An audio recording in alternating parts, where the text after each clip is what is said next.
After leaving open the process under which Kenyans were expected to submit their memorandums on the issues they deem fit to be addressed, the National Dialogue Committee on Monday, upon resumption, announced that 142 memorandums were submitted as of the deadline.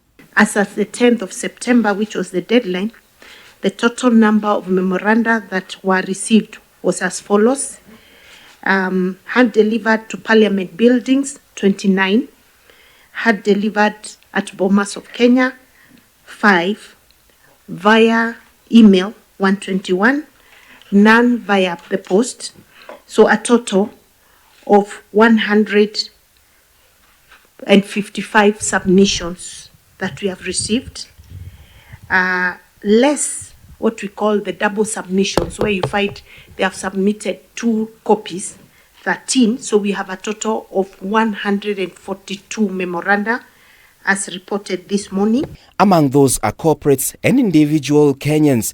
Amnesty International seeking to have extrajudicial killings looked into, and legislators seeking to have 11 additional counties being among those that presented their memorandum to the 10-member committee drawn from both sides of the political divide.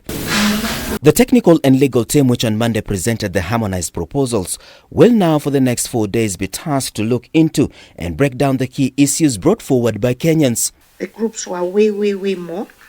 Groups and institutions actually were the majority. So we will, we have given the technical teams an opportunity to go through this memoranda within the week. But we looked at that issue, say the committee is not going to be difficult on the timeline. If there are people who have not submitted the memoranda, they should feel free to do so, to submit and proceed. This is over 2 weeks since the Senate gave a nod for the committee to be established in law. The talks are yet to kick off. We don't want the country to get the feeling that we meet to adjourn every time. As you can see, dealing with 142 memoranda is quite a task. And we, immediately after this, the technical committees will go into session and do as much as they can, so that by the time we meet on Monday, it will be heavy engagement. We'll be coming back here on Monday to receive the reports of the various memoranda and then be able to make a decision on the way forward. The committee now has 42 days of the 60 remaining according to the signed deed of agreement between the two parties to deliberate on the matters. We're even asking the members of the committee take it upon themselves to cut down on any possible travel because time is restricted.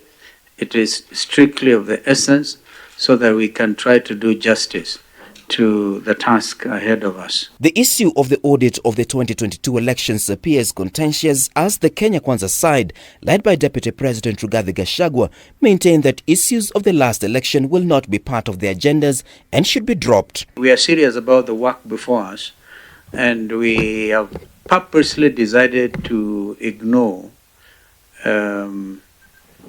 external negative energy. Azimio on their part want political parties to be given the mandate to select IEBC commissioners akin to the 1997 Inter-Party Parliamentary Group, IPPG.